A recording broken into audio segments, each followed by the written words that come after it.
Hello and welcome to the Secrets of Online Dating show. My name is Barbara Santen and I'm the host. And today we have with us Marguerite.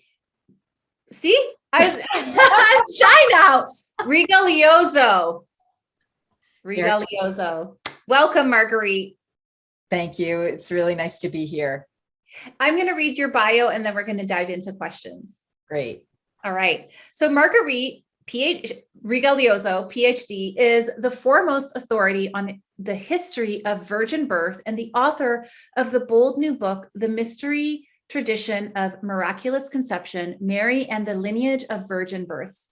Marguerite taught many graduate and undergraduate courses in the US and the UK, and left academia in 2012 to found her own Seven Sisters Mystery School, through which she's been teaching about the sacred feminine and mentoring clients on the evolutionary spiritual path.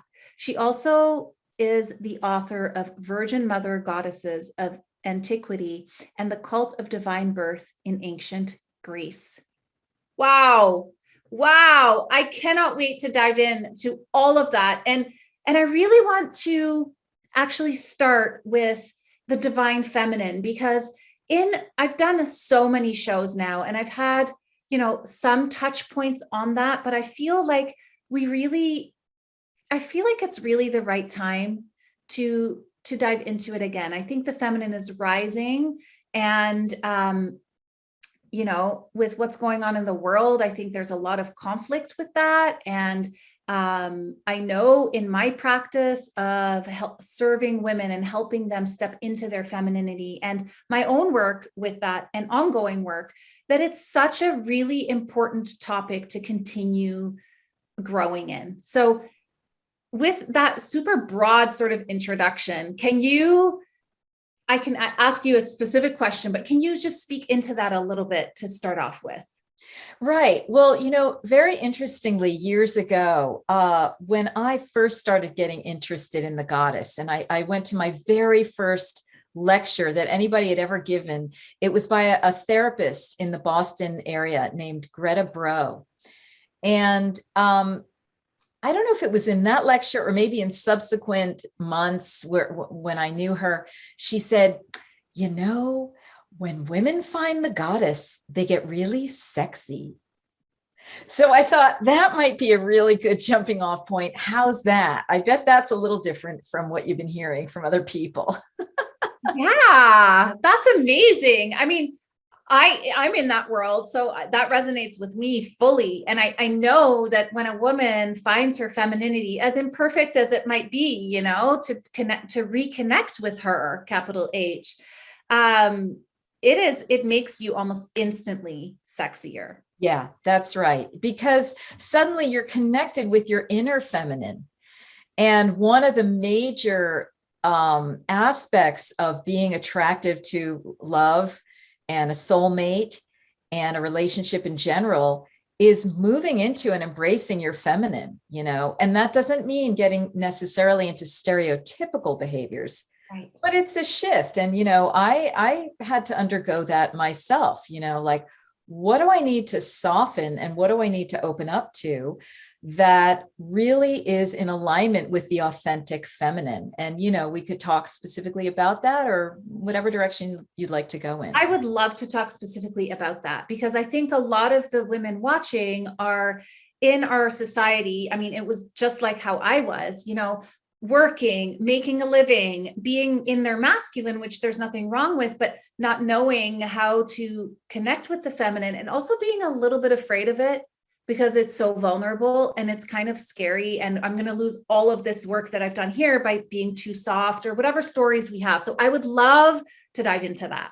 Yeah. Well, when I started taking these love mastery courses that I had to take in order to get with the program around love, really, both of the courses strongly emphasized monitoring and softening all of your go energy. Mm-hmm. And when it came to dating, when it came to relating to a man, and this is, assuming for heterosexual women. I can't really speak to women who partner with women, although I'm sure it could be the same. But, that's a whole other topic that's out of my area of expertise. But in terms of a woman relating to a man, you need to be able to open to somebody else being strong and doing something for you.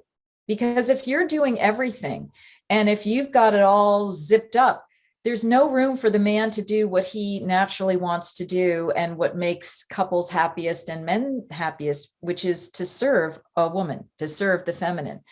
So you've got to, just allow for some receptivity, I might say. And there are just millions of ways of how that could look specifically. But that's just something for everybody, every woman who wants to be with a man to ponder. What would it mean to soften a bit and open your receptivity, back up on your doingness, and allow, right? Okay, so that's just a little area in terms of that topic. There's just so much more that could be said. So in terms of receptivity, I mean, many of us women are conditioned to not receive. We're conditioned to just do it on our own from trauma or from conditioning from our parents, or a combination, that we are selfish if we receive. We're selfish if we do anything for ourselves, like self-care, or go and spend money on ourselves. So how can we shift this? What are some practical things that women watching that are identifying, like, oh, I'm maybe not so receptive? What can they do to be open up? Well, and here's another one, Barbara. And this was one that I had. I don't trust or believe that the man could actually be giving. Right. So therefore, I have to do it all. Right. Because men are a list of things that are, kind of negative. Right. So you have to kind of like move out of that thinking. All men are XYZ, right? That was a big thing that I had to learn. And you shift and you pivot and you open to abundance in that regard. I am open to receiving a man who is capable of giving and who actively gives and who loves to give, right? So that's one major thing, believing that there are men who can give, want to give, will give. And number two, that you deserve it, right? Because most of the time we're like, I don't really deserve it. And the way I've been covering this up is by just doing everything myself. Yeah. So those are some really deep things that need to be healed. Okay. So anything that you can do around self-love, around therapy, or just even talking to a trusted friend in a constructive, committed way, what is getting in the way of my feeling like I'm worthy, that I'm worthy to exist on the planet, that I'm worthy of love? How can I give myself the kind of love that I want a partner to give me, as a means of showing the universe I am open, willing, and available to receive that love? Okay. So there's like a therapeutic healing energy and commitment that could go on. And really shifting the beliefs around men, who men are and what they're capable of, right? So those two things, a lot of healing. And then, just on very practical levels, when you are in even a negotiation of with a man, you're going out, if the man offers to do something, take him up on it, instead of saying, no, I'll pay, or why don't we go here instead? Or no, that's too much for you to drive all the way over here and did it, right? How many times we get in the way of accepting as a habit. So just stopping yourself and saying, tonight, I'm going to open to receive at least 50-50, or in this conversation, I'm going to open to receive. And if the man offers something, I'm going to receive. And then next step, maybe once you start getting to know the person a little bit, allowing yourself to ask for something, right? Gee, could you check under the hood of my car, or could you rub my feet, or, this and that. And 9 times out of 10, my gosh, the person is so absolutely delighted to be able to help you and serve the feminine, because more and more men are opening to this idea of serving the feminine, but they just don't know where to put it. And they're feeling uncomfortable. Like, should I be opening that door? Shouldn't I be? Right. So these are all just little tips and tidbits of how to get underneath the healing that needs to happen. And then just some of the practical behaviors. Yeah. How's that?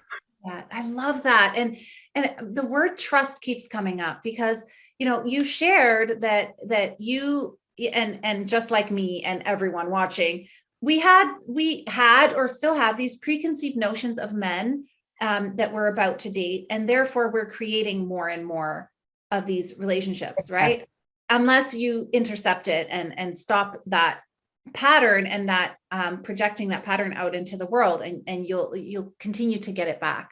So I feel like trust is so important, self-trust, that you can trust that if you go out with this man, that you're not going to get swallowed whole, or, for those people who have had bad experiences with men who are maybe toxic, to trust that you're not going to do that again. So that you're not just deserving of it, but you can also trust yourself to go out there and say no. That's right. Yeah. So the saying no and the staying grounded are two skills that we develop, right? And so, the staying grounded can be something simple as just taking a breath, or going to the ladies' room at a strategic moment when you're like, something's off. What's going on? I need to, hey, I'm just going to go to the ladies' room, be right back. Go to the ladies' room and figure out what is going on for you. Take a few deep breaths, ground your body and yourself into the earth and say, what's happening? Okay, maybe I'm feeling a little overwhelmed, or I'm feeling a little engulfed, or right, and then fortifying yourself with that breath and that awareness, and then going back to that dinner table and starting over. And if you have said yes instead of saying no, you can either rectify it or just know that next time you're going to do better. And this is where talking to friends, talking to a counselor, talking to a therapist, talking to a love coach, whoever, can really come in handy for you to process what happened and then get a skill or a strategy or a tool for doing it a little bit better and a little bit differently next time. So this is how we grow, right? And this is how we cultivate our trust in ourselves. Okay, so the divine feminine, I want to go back to that again, because this is, it's like my favorite topic in the whole world. So why have we lost touch with the divine feminine? Or have we? And yeah, we have. Yeah. Okay. So many ways and so many reasons. Yeah. So, I mean, you seem like you're very schooled in this area, and you even teach on this topic. So give us a little insight into that as students. Right. Well, sort of the more palatable way of describing it is the advent of patriarchy, right? Maybe, so by some accounts, about 5,000 years ago, at least in, Western Europe and so forth, we see evidence of incursions of male dominant cultures into, if you can even see it on the level of the archaeology and hear it on the level of the legends and stories, that men came in, started dominating, being violent. It was a different order of being that came over and colonized and attacked and hijacked the goddess venerating cultures. Maria Gimbutas, the archaeologist of old Europe, showed that prior to 3000 BCE, there were goddess venerating cultures. You can see how that was in the iconography of the women and the goddesses that were plentiful in all of the bas-reliefs and the paintings and so forth, the statuary. So something shifted right around 5,000 years ago. We've got these incursions that seem to go all over the world of a different order of culture. As to what caused that, that's where we can get a little more esoteric, maybe a little more woo-woo if you want. I mean, there are many different ways of looking at it. And one is that there's been a shift on this planet in terms of visitors from other dimensions, from shamanic realms, right? That have been different and interfered with what was a harmonically functioning earth, what we originally knew of as Eden, and maybe what we called Lemuria in times of, legendary descriptions of of histories. So there's just been a lot of shifting and jostling, and the advent of these energies, these beings, if you will, that have not been friendly. And one of the main things that they needed to do in order to establish their dominance on Earth is by dismissing the feminine, eradicating her, ripping her out, veiling her whenever possible. Okay. Because the feminine was the energy that governed harmony and that governed, mutuality between men and women. And that mutuality between men and women was one of the major things that had to be eradicated in order for these energies to take over, right? Just like along with that went the eradication or the attempt to eradicate indigenous traditions, which had a lot of balance, which had a lot of feminine, attempts to eradicate large swaths of Mother Nature herself, the redwood trees, the forests, and so forth. All of these things, it could be argued, are manifestations of unfriendly hidden forces onto this planet.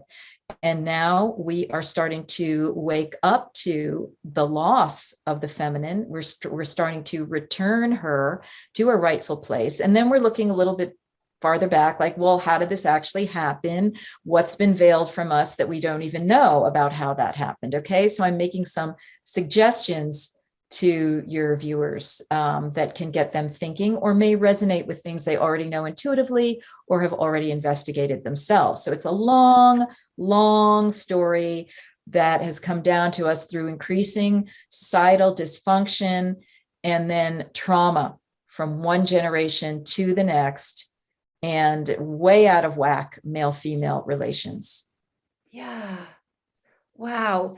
So, I mean, my purpose on earth is to help women regain their full power as a woman, not just equality in the workplace and like all the feminist sort of things that are disguised as good for us, but I think they're actually harmful. So my mission is to help support women to really fully grow into their feminine goddess, powerful, state. And so what can you tell the audience, some of whom have never met you or I before, because they're coming from all over? What can you share that might be a good start to start reconnecting to that powerful place within us that can be a little intimidating sometimes? Yeah. And there was something you said, gosh, in what you were describing about this transition. Well, maybe it'll Feminism, come to, maybe? yes. You said something about equality in the workplace. When you have a truly feminine oriented society where the balance between males and females is really good, you will not even have the workplace. You see what I'm saying? It's that radical. The workplace, quote unquote, the corporate job environment, 9 to 5, quote unquote, is itself an abuse on the part of the masculine principle over human society, which does not function naturally in that way. In fact, one could even argue that the school system itself, with its timetable for children getting up at 4 a.m, is not natural, and sitting still is not natural. Okay. All of these things are the machinations of patriarchy and basically the sadistic forces underneath it. Okay. Which really have nothing to do with the intrinsic quality of the masculine or the healthy male. Okay. So let's be really clear on that. Right.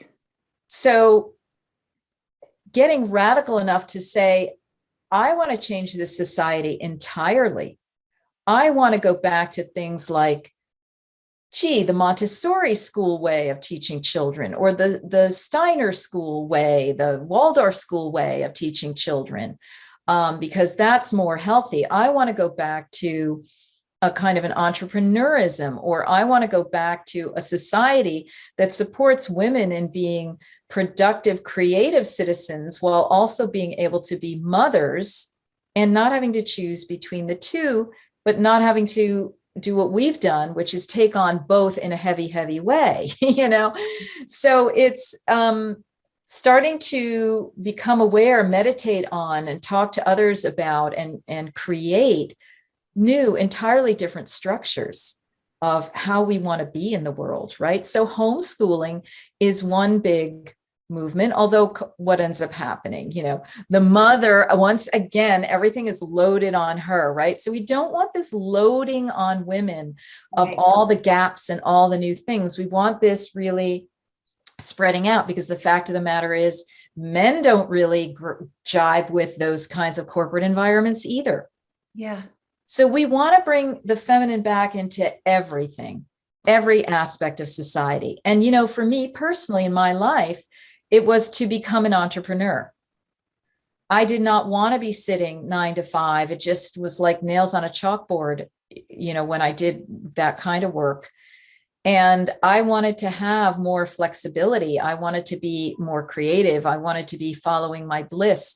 So I did all of that. Now, the flip side is that I realized that it wasn't exactly conducive to having children, you know, and a partner and so forth. And I was okay with that. I was willing to forego that. But I think that as we become more and more into balance, we will be able to have both rather than having it all. That's different, because having it all means you're burdened 30 times over than what you should be, right? Whereas having some of both is a whole different balance. So that's starting to get at these ideas, but, you know, ask more questions. I love that. I never thought of it as having both versus having it all, because the having it all construct sounds like having both, but it's not. It's that pulling back, that leaning back, that surrender, that sort of exhaling and allowing. It's a very feminine way of looking at it. I'm having like a major aha moment here. This is great. So having both. Yeah, having both.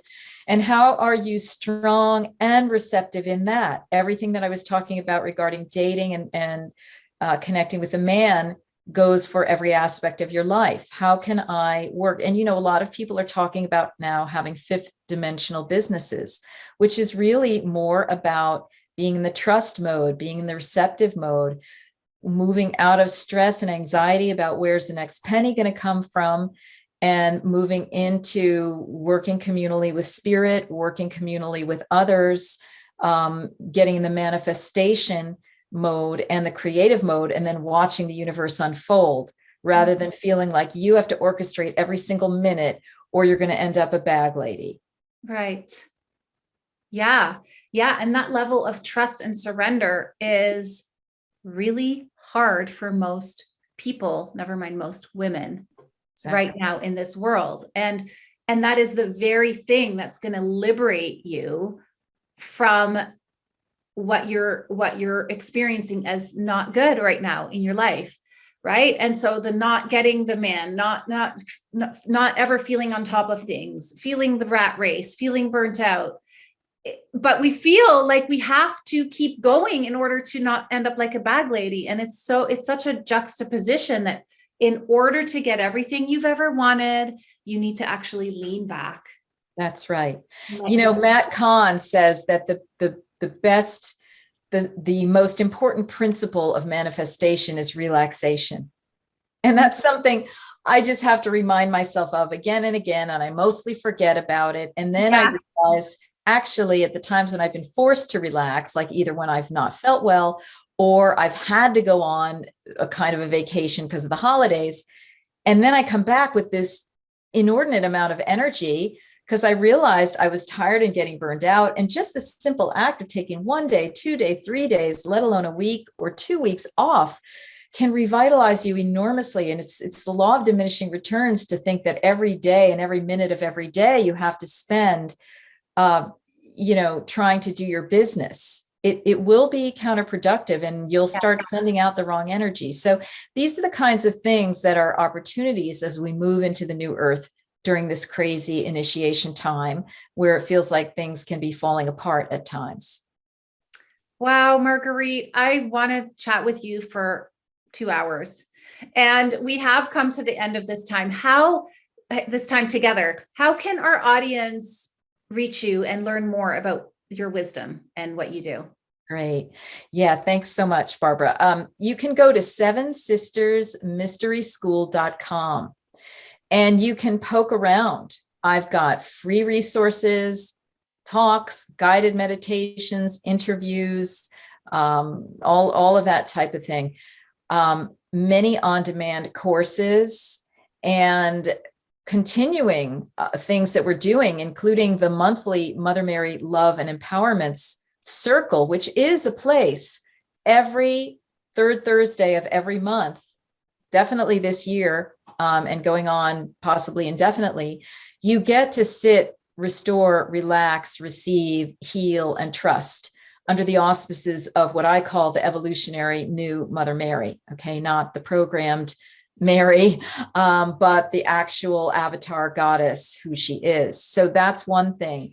And then the free gift that I'm offering through you is uncovering the secret of the Holy Womb Chakra, what it is, why you've never heard of it, and what its secrets reveal to you, because that is part of a whole system of teaching that has been resurrected for our time, retrieved from the ancient Indian palm leaf manuscripts, ancient knowledge from high-level beings about this hidden chakra in the body, the holy womb, and what it is, how you can access it, how you can clear it, and then what clearing it and amplifying it does for you being able to release heartache, release previous cords with previous partners, and actually get soulmate ready, and then have an unbelievable surprise for when you do move into a new relationship and you find what that level of purity in your body, mind, spirit can do for you in a new relationship. So those are just some of the tastes of what we've got going on. Oh my goodness. That sounds amazing. I'm going to go partake in that.